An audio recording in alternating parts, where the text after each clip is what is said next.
السلام عليكم ورحمة الله وبركاته. معاكم أسماء أحمد من قناة الحلم الذهبي. أخباركم إيه؟ وحشتوني. يلا نبدأ ونقول بسم الله الرحمن الرحيم. النهاردة هنتكلم عن علامات الحمل ببنت. رقم 1، رؤية جميع الألوان الفاتحة، ومن الألوان الغامقة اللون الأسود فقط. رقم 2، رؤية الفضة. رقم 3، لما المتزوجة تشوف نفسها في المراية وجهها جميل. رقم 4، لما المتزوجة تحلم إنها أنجبت ولد، هنا الرؤية عكسية وهيكون حمل ببنت.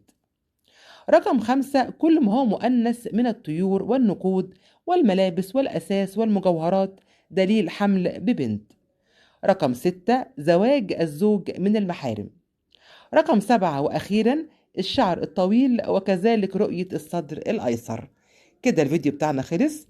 ما تنسوش اشتراك في القناة وتفعلوا الجرس ولايك وشير عشان يوصل لكم كل جديد. أشوفكم على خير إن شاء الله، وإلى اللقاء.